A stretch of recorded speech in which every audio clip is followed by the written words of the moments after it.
with reviewers rating it just 17 out of 100 and others rating it 10 out of 10 just to mock the song, as well as his audience commenting, "Thick of It is nothing short of laughably bad, but it still surprisingly made KSI over £500,000, all by leaning into the hate." The song was first performed at Misfits on September 1st with the audience loving the song. The new song is so fire, I'm so excited for the official release. But whilst this was happening, KSI was busy with another official release. On the 16th of September 2024, KSI, Logan Paul and Mr. Beast collectively released Lunchly.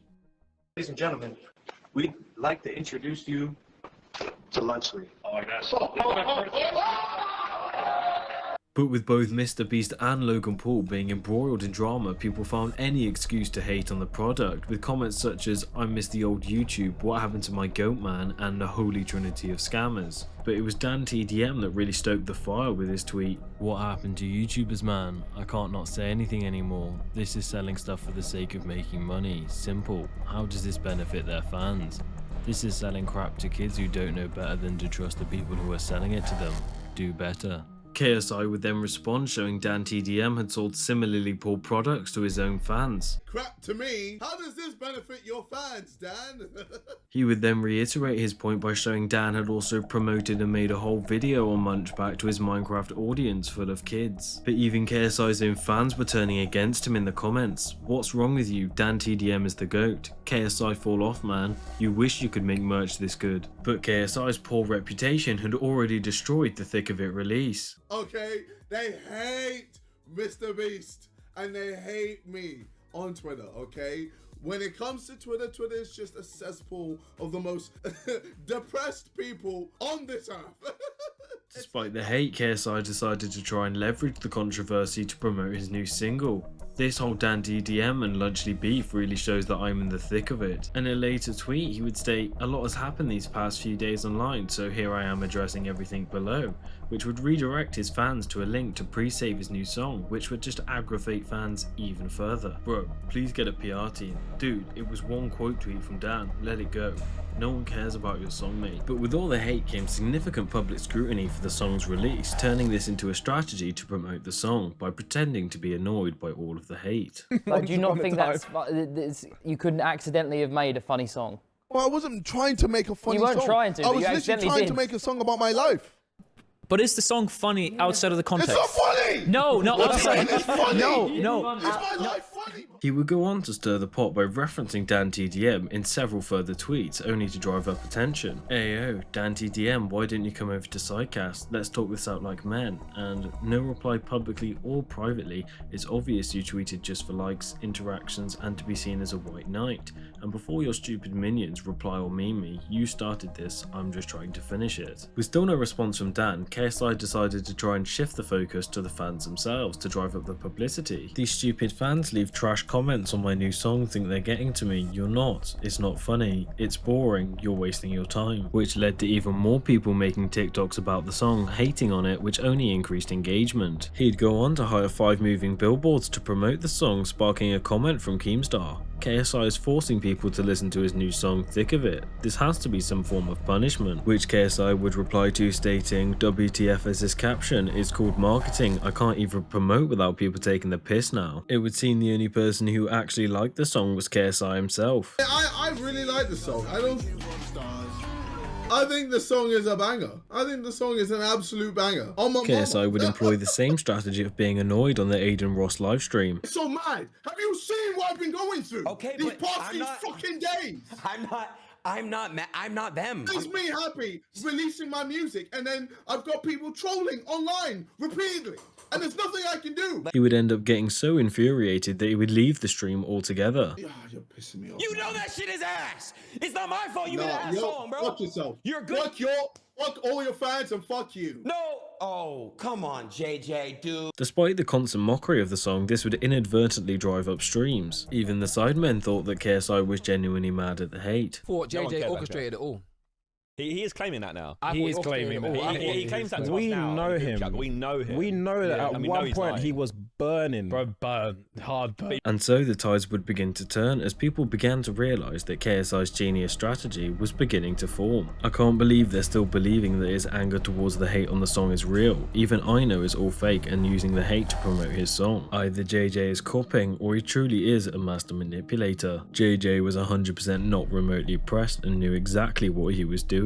The seed that KSI had planted would finally begin to sprout as people had heard the song so many times it was beginning to stick in their heads. Such as one Reddit user who would go on to post, "How do you forget a song that you dislike but is stuck in your head? I never follow internet drama or influencers, but I heard about somebody named KSI who made a song that everyone keeps making fun of. Out of curiosity, I looked it up and now it won't leave my head. I really don't like the song at all and wish it would stop." Not long after, KSI would go on the Impulsive podcast and finally reveal that he was never mad at their hate to begin with. Because I had a single coming out, I was like, oh my God, I can just use this as a way to market my song. Bro. I can use all this hate, all this attention, and just drive it to people going to my song. And this is when the song had grown out of control, with the Thick of It music video racking up nearly 100 million views. Deep how mental this is. This video that got released 2 weeks ago is almost on 14 million views. Now becoming his second most viewed video on the platform and could climb to #1. The song would even become his 9th top 10 single. Thick of It is now my 9th top 10 single. And get onto the US Spotify Viral 100 chart, despite KSI turning one controversy into a success that wouldn't stop his previous project from creeping up behind him, as Lunchly was still rocking the boat. After DanTDM had already posted against the YouTuber product, Logan Paul would reply to it stating, "You don't say anything when Lunchable faces bans for allegedly containing lead, but when we create a better version, you're upset, then don't eat it." Yet despite this, the community note on the post cited that the Ice Pop Prime Hydration found in the turkey stackums also has reports of lead contamination from the ERC, which backtracks Logan's point altogether. But DanTDM wasn't the only one to go after the trio, with Tommy Innit making a skit about the YouTuber product. Vapely. Vapely is an all-new way to make fans feel good. Last year I teased Vapely, and the response was so positive that I had to make this dream a reality.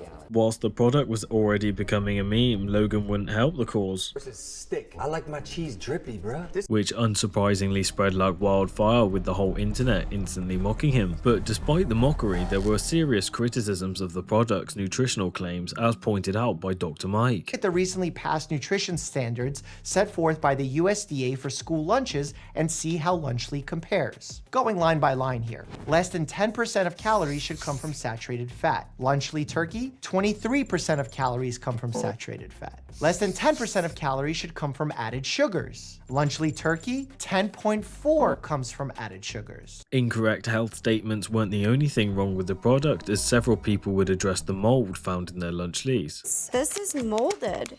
That's mold. This is not safe. But Rosanna was far from the only one that discovered mold in the product. But even after back-to-back controversy, KSI would try to move forward, attempting to shift focus and re-enter his boxing career. On the 19th of January 2025, KSI announced the fight when he took to Twitter stating, "From playing with him in FIFA Ultimate Team to knocking out Wayne Bridge in the ring at the end of March, what a life." But fans had a lot to say about this, with comments like, "Nah, I'm sorry, but this is an L. No better than Jake Paul fighting old men." From talking shit about Jake Paul fighting senior citizens to following his footsteps and doing the exact same, if not worse. And this is no surprise considering just 3 months prior, in response to KSI releasing his new song, Thick of It, Jake Paul had tweeted, "Thank you KSI, you hero. My 83-year-old grandpa hasn't been able to walk in years, but when you released this song, he finally stood up and turned this shit off." With KSI responding, "Looks like you've got your next opponent lined up then." But hypocrisy not being the only issue with the fight, as during the face-off, KSI went way too far. Are you the guy that let John Terry